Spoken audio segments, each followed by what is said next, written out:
ऐतिहासिक गलतियां कह के जिनके ऊपर हमले होते हैं उसमें सीधी सी बात है कि अल्पसंख्यक समुदाय के लोग हैं, क्योंकि अल्पसंख्यक समुदाय के लोगों को, उनके धार्मिक सपनों को, उनकी जुबान को, उनके ऐतिहासिक सपनों को टारगेट करके ही जो मेजोरिटी जो बहुसंख्यक लोगों की ये वोट हासिल करते हैं। तो और तीसरा उसके बाद उन्होंने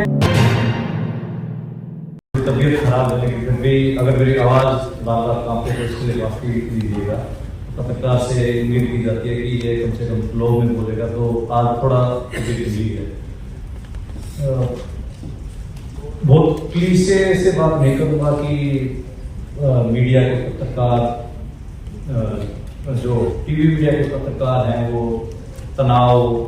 परोसते हैं। इस किस्म की बातें शायद आप सभी को पता है, जो टीवी न्यूज़ में जो परोसी जा रही है वो आप सब देखते ही हैं। लेकिन जैसे प्रशांत भूषण साहब ने कहा कि एक अल्टरनेट मीडिया कह लीजिए या फिर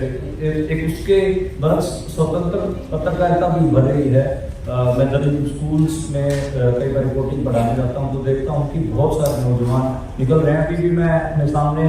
देख रहा हूँ कि जो इस प्रोग्राम की आवाज़ को भी एम्पलीफाई कर रहे हैं। कम से कम यहाँ पर 12 पत्रकार बैठे हैं जो वीडियो भी शूट कर रहे हैं, ट्वीट भी कर रहे हैं और इन बातों को एम्पलीफाई कर रहे हैं। तो एक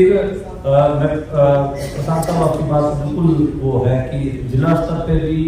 और स्टेट राज्य स्तर पर भी और नेशनल लेवल पर भी लोग, नौजवान और पत्रकार जो सब बिल्कुल फ्री प्रेस की बात करना चाह रहे हैं। और एक उदारवादी लोकतांत्रिक व्यवस्था में शायद फ्री प्रेस का महत्व भी बहुत ज्यादा होता है। और इसी वजह से जो एक हिसाब से जो हमारे राष्ट्रीय आंदोलन के नेता थे, वो पत्रकार तो सारे पत्रकार भी थे, वैसे ज्यादातर वकील थे और साथ में पत्रकारिता भी करते थे। उनका जो एक पूरा Bharat as a nation state इसको बनाने का पूरा वो था, तो उसमें कहीं ना कहीं मीडिया की जगह,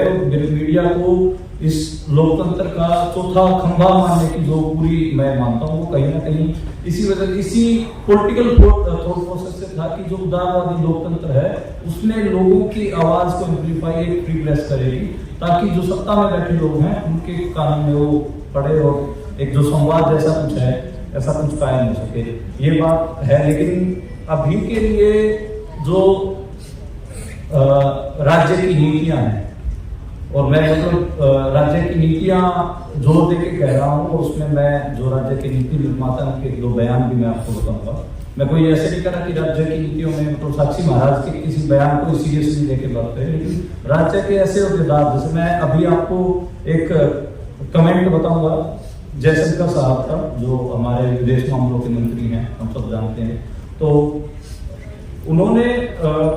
जो अमेरिकन एक Antony Blinken secretary, state of secretary,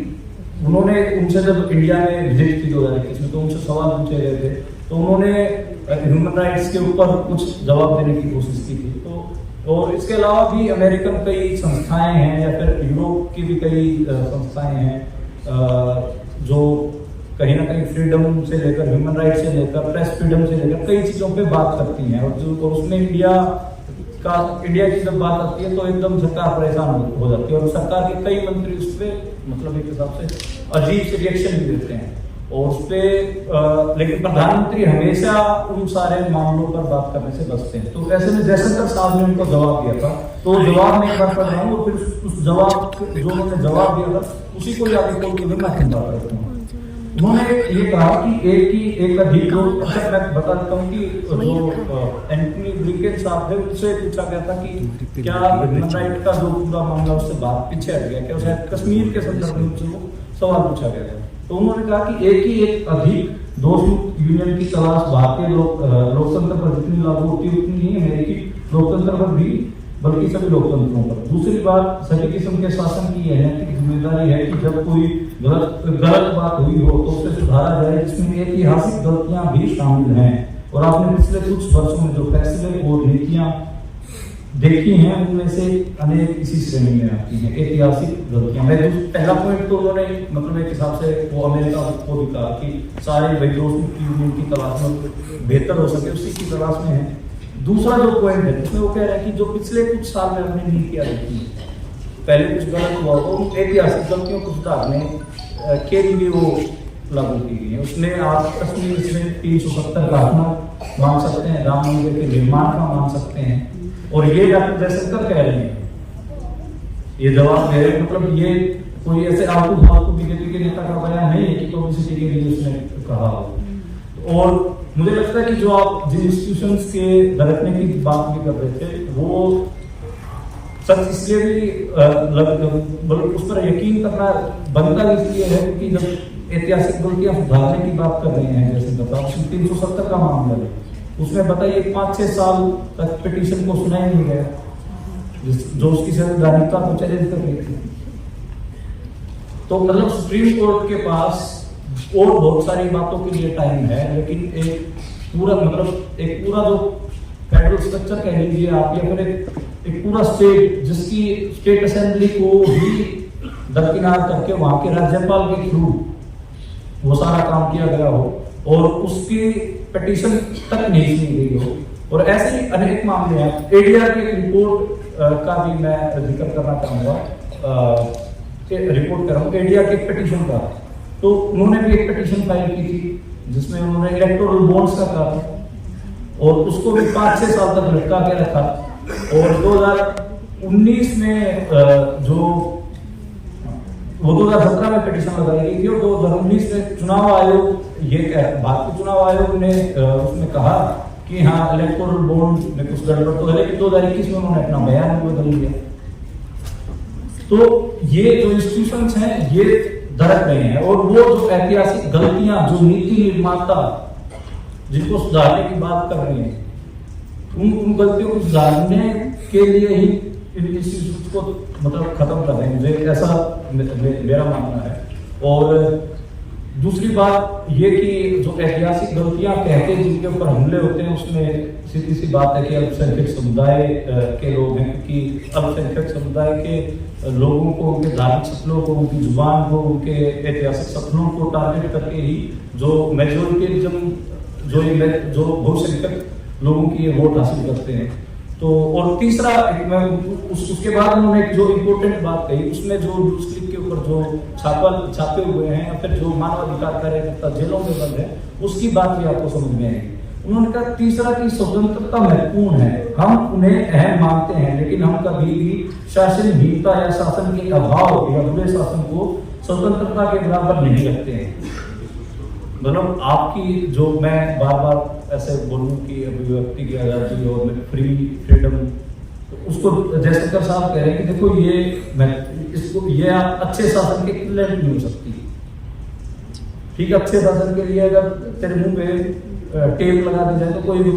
बड़ी बात नहीं है। मतलब मैं आपातकाल मैंने तो देखा नहीं, लेकिन मैं उसके कई बार अच्छे और बुरे दोनों चुटकुले सुन लेता हूँ देहातियों से। तो देहात में जब कई लोग हैं जो आपातकाल को डिफेंड करते हैं, तो वो इस किस्म से कहते हैं देखो आपातकाल में कुछ भी कहो, ये ठीक है कि तुम लोग पत्रकारों को और इनको ये सब कर दिया था, लेकिन ट्रेन टाइम से सब तो वो जो है ना कि अच्छे शासन के इक्विवेलेंट आपकी बोलने, पढ़ने, लिखने और सवाल करने की आजादी कोई मायने नहीं रखती। तो वो जयशंकर साहब ने ऑफिशियली अपने बयान में कहा है। और इसी में ही फिर मतलब एक डोभाल साहब का एक बयान मैं बताना चाहूंगा। उन्होंने पिछले साल यूपीएससी के जो एस्पिरेंट थे उनको संबोधित करते हुए उन्होंने कहा था कि जो आपकी पीढ़ी, जो चौथी पीढ़ी है, उसका कहीं ना कहीं उसका युद्ध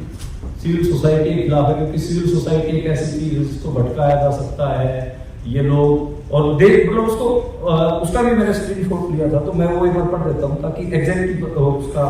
आपको मिल जाए। तो उन्होंने कहा था कि युद्ध का नया मोर्चा सिविल सोसाइटी है, जिसे हम चौथी पीढ़ी की लड़ाई कहते हैं। सिविल सोसाइटी भटकाई जा सकती है, जिसे अधीन किया जा सकता है, जो बिखरा हुआ विचार हो सकती है, जिसको एक राष्ट्र के हितों को नुकसान पहुंचाने के लिए भटकाया जा सकता है। अब जयशंकर साहब और डोभाल साहब की दोनों जो बयान हैं दोनों को मिला है, और उसी से निकलता है कहीं ना कहीं न्यूज़ क्लिक के ऊपर जो अभी क्रैकडाउन हुआ हो। या फिर जो हमारे 5-6 साल से जो मानवाधिकार कार्यकर्ता जेलों में बैठे हैं, ये इन दोनों नीति बनाने वाले लोग हैं,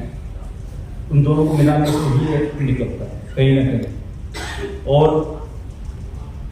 उसी से ही निकलती है कि फिर वोट पॉलिटिक्स जो बहुसंख्यक समाज के लोगों को चाहिए होती है। ये बहुत मोटी सी बात मैं कर रहा हूँ, मतलब इसमें ज्यादा डेप्थ में नहीं जाना चाहूंगा लेकिन इसमें एक जो मेरी चिंता मुझे जो लगती है वो मुझे लगती है कि जो नए शहर जिस किस्म से बस रहे हैं, या आबादी जिस किस्म से बस रही है, उसमें पब्लिक स्पेसेस की कमी मैं महसूस करता हूँ, और उसमें जो डेमोक्रेटिक स्पेसेस थी उनकी भी कमी महसूस करता हूँ। अभी 2031 का मास्टर प्लान के तहत जो शहर बढ़ा है, आपका एनसीआर बढ़ा है, जो आपका एक्सप्रेसवे के आसपास जो आबादी बनी है, सोसाइटियाँ बसी हैं, उसमें किसी में कोई बैठकी करने की जगह चौपाल या ऐसे ऑडिटोरियम कुछ नहीं है, और मुझे लगता है कि वहाँ पे कोई पब्लिक एक्टिविटियाँ नहीं होगी। उसमें जो लोग अपने ऑफिस स्पेस से आएंगे उसी जो फ्लैटों में पैक हो जाएंगे। जो एक आध इस किस्म के मतलब पुराने शहर को हम अगर देखें तो इसमें आपको ऑडिटोरियम, मंडी हाउस, थिएटर और यूनिवर्सिटियों जो पब्लिक यूनिवर्सिटी थी उनमें थोड़ा स्टूडेंट पॉलिटिक्स की वजह से स्पेस था कि लोग इकट्ठा होकर बात कर रहे थे। शहरों के सामने ये नई चुनौती होगी कि वो पब्लिक फ्रेंडली स्पेसेस उनके पास नहीं है, जिस हिसाब से वो एक्सटेंड हो रहे हैं, और कोई कनेक्शन भी नहीं है जहाँ पर आप अपनी ये जो दोस्ती की बात है ये कर पाओगे। गांव देहात में फिर भी मैं मानता हूँ कि चौपाल में एक पब्लिक स्पेस है, और वहाँ पर किसान यूनियन, किसान सभा जैसे लोग भी हैं, और मनरेगा यूनियन, जहाँ पे एक प्लेटफॉर्म बनता है कि कोई भी जब बात होती है तो उसमें अगर आंदोलन स्ट्रॉन्ग है, आंदोलन मजबूत है, तो वहाँ पे कम्युनल जो ताकतें हैं उनको पीछे धकाया जा सकता है। वो आपने मेवात वाले केस में भी देखा, क्योंकि हरियाणा में आंदोलन मजबूत था, इस वजह से किसान यूनियन, किसान सभा, और उन्होंने इवन जो कल्चरल जो ट्रेडिशनल फोर्सेस थी खाप पंचायत जैसी, उनके ऊपर भी इतना दबाव डाल दिया कि उनको भी स्टैंड लेना पड़ा इस पूरे उस मामले में। तो एक हिसाब से वहां पे स्पेस है, अभी एक बचा हुआ, लेकिन जो जिस किस्म से हमारे शहर ये एनसीआर की ग्रोथ हुई है, नोएडा, गुड़गांव, और इसमें भी जितनी आबादी है उसमें मुझे पब्लिक स्पेसेस की खासी कमी दिखती है, और वो इंटरेक्शन पता नहीं कैसे संभव हो पाएगी, वो उसकी मुझे एक गैप दिखता है। ये मतलब मुझे सीरियस चिंता। बाकी जो आपका ये